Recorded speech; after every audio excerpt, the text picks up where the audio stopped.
Asiatic black bears are strong, majestic creatures, but so gentle in spirit. They're playful and humorous, and solitary in nature. Found in mountainous regions such as China, Vietnam and Laos, they're also known as moon bears because of this large lemony crescent-shaped moon on their chests. Sadly, these beautiful creatures are highly endangered and suffer a dire fate at the hands of humans. Across Asia, an estimated 14,000 moon bears are being held in captivity on farms and milked for their bile because it's believed to be a health tonic in the practice of traditional Asian medicine.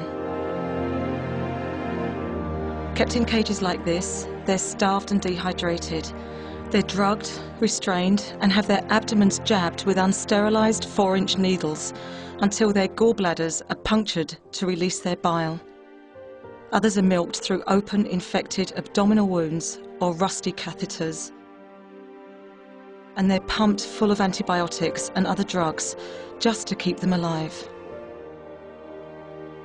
Most of them develop massive infections, multiple diseases, and malignant tumours that ultimately kill them.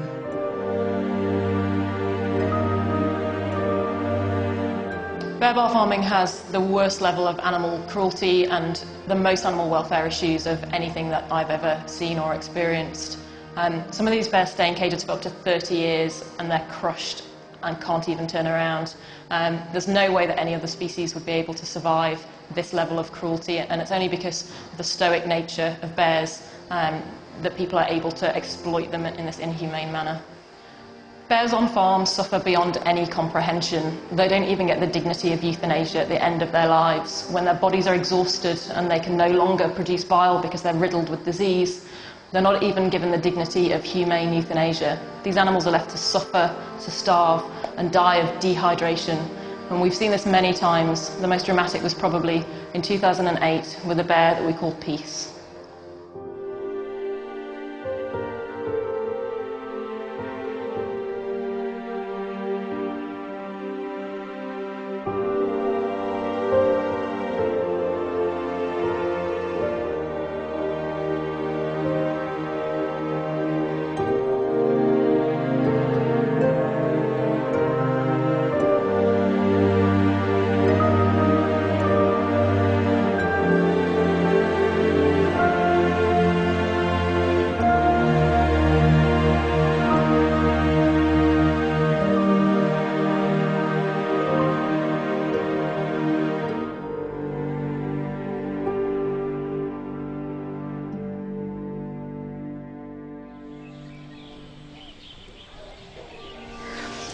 We began rescuing these beautiful bears way back in 1995, but still the extraction methods haven't improved and conditions are just as horrendous as they always were, and bears are dying in droves on farms across the country.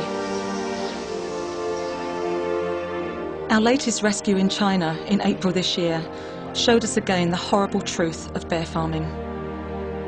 Sometimes wearing gruesome metal jackets, the bears arrive still in their cages, in many cases the only environment they've ever known.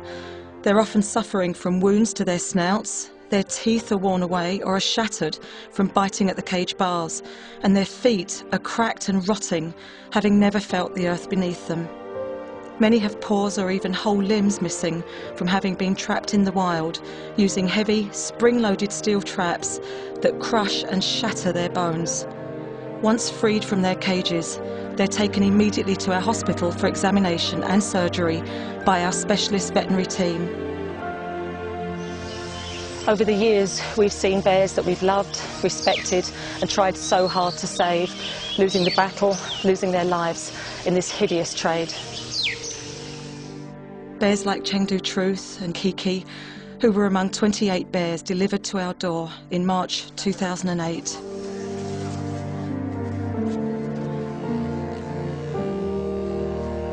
The ones that don't make it, however, don't die in vain. They give us important scientific data to help put an end to this appalling practice.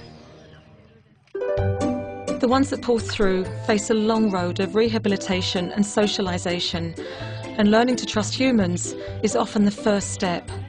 these special bears continue to keep us in awe with their amazing resilience, forgiveness and spirit.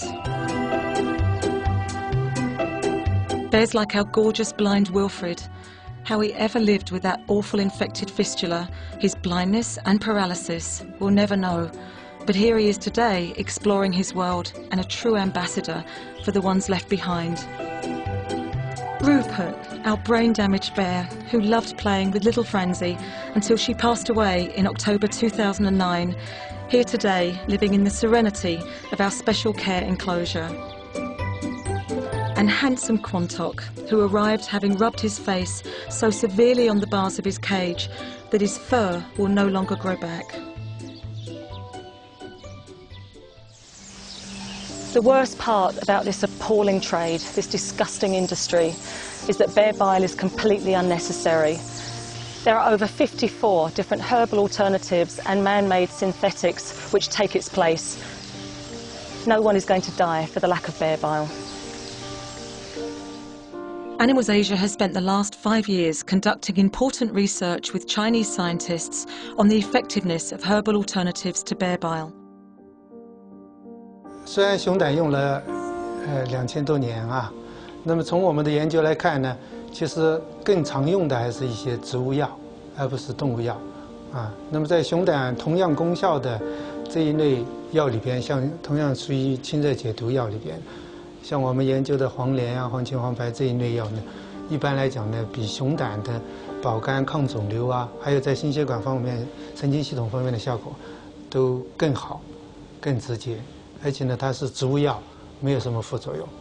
那么，所以从我们的研究来看呢，就是在使用熊胆方面呢，是客观来讲是没必要的啊，因为它熊胆的很多作用都可以用不同的中药去代替。 The wider traditional medicine community has also discovered herbal alternatives proven to be just as effective as bile. 我们一直遵循这个天人合一的思想来开展中医。什么叫天人合一啊？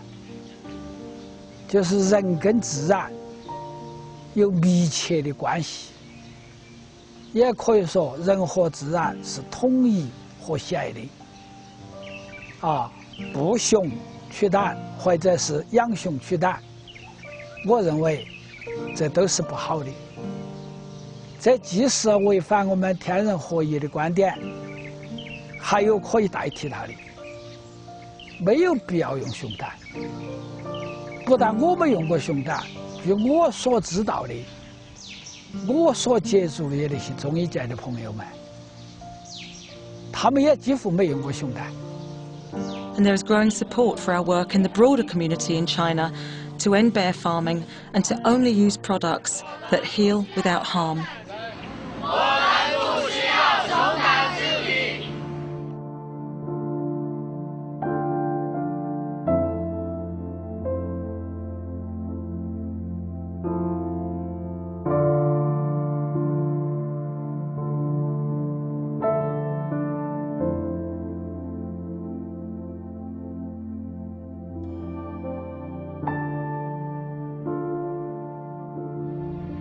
The irony is that bear bile could be extremely dangerous to human health, and according to doctors in Vietnam, it could even be deadly for those consuming it. The bears we rescue from farms are sick and suffer from a litany of ailments. Over 35% have succumbed to liver tumours, and in some cases they're weighing over 7 kilograms in weight.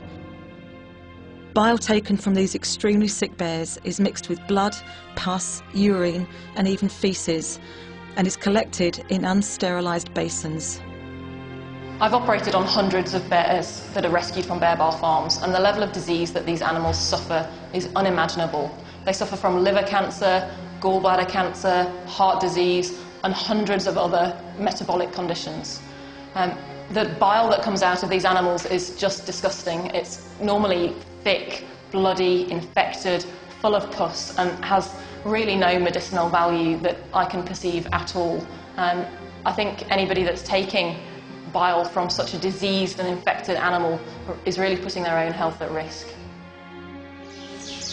So bear bile that finds its way into consumers' hands contains the very same infectious and cancerous elements that is killing these very sick bears.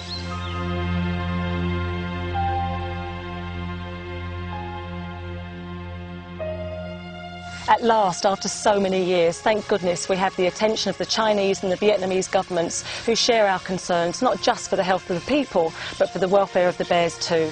And most excitingly of all, we've been invited to Beijing to meet the National Food and Drug Administration to share the results of our research. We'll be showing them that not only are these bear farmers covering up their methods of bile extraction, but they're deceiving everyone with the treatment of these bears on the farms who are dying in droves in China and Vietnam. We'll also be showing that they're illegally exporting the bile to countries such as South Korea and Japan. We now have an office in Beijing, enabling us to work more closely with China's central government to raise awareness of the practices and dangers related to this industry. A lot of officials, they're changing their attitude, both in their attitude to our work and their attitude to the animals. One of Animals Asia's biggest achievements over the last few years is to have the commitment of 20 provinces out of 31 in China to be bear farm free, and not only that, to expose and close down any that they find. So this means that over half of the country of China is bear farm free and committed to staying that way. But this is just the tip of the iceberg. Bear farming is also rampant in Vietnam, where we opened a sanctuary in 2007. Bear farming in Vietnam has been illegal since 1992. But despite that, there are over 4,000 moon bears on bear farm in Vietnam today. Even though they're not allowed to extract bear bile, but they always claim that they only keep bears for pet and not for bear bile extraction. Although Vietnam has very tough law against bear bile farming, and in particular bear bile extraction and selling bear bile. The issue we face at the moment is the lack of law enforcement from the government, and that's why we're here to work with government to help end this trade and to rescue as many bears as possible from this bear farm.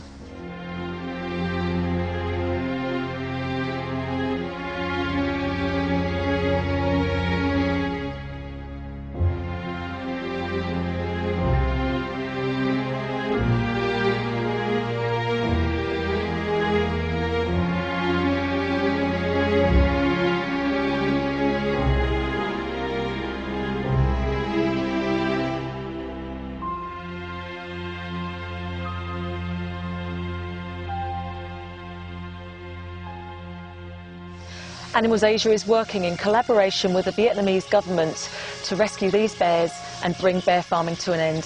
And in that sense, we alert them to the illegal farms, and if they agree to close them down, we can then bring the bears to our sanctuary. Our sanctuaries in China and Vietnam give the bears that do make it a chance at living their lives free from fear, pain and suffering. They've lost, and in many cases never had, their natural survival skills, so they can never be reintroduced to the wild. But at least they're able to live out their lives in the safety and security of our enclosures. Bears like Snoopy, who came to us in November 2003, completely blind with cataracts and out of her head with fear. In March this year, we were thrilled when ophthalmologists from the UK's Animal Health Trust paid us a visit in Chengdu, hoping to give sight back to some of our sightless bears, including Snoopy. And they did.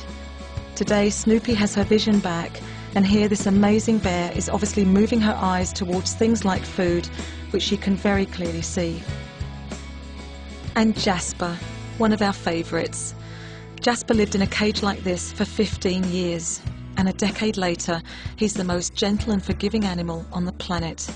He's the peacemaker of our community, warmly welcoming new bears, breaking up the occasional disagreement, and simply making us laugh with some of his antics. We've come a long, long way since beginning the moon bear rescue in 1995, and we've overcome the most incredible difficulties, especially here in China. But what I'm proud to say is that we've really championed, I think, an animal welfare movement here across the country, where people are very willing to speak out about the plight of animals and have even started drafting animal welfare legislation. The media, who would rarely report on animal welfare issues in the past, are now becoming bolder and more courageous, and even coming on bear rescues with us in China and Vietnam. Even celebrities are speaking out on behalf of animals. I believe we're on the cusp of significant change.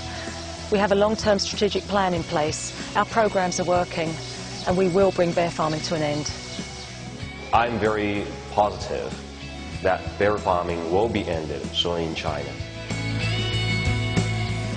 But we still have a long, long way to go, and Animals Asia will never give up until the very last bear farm is closed and as many bears as possible in China and Vietnam wake up each morning with the sun on their backs and without fear in their hearts.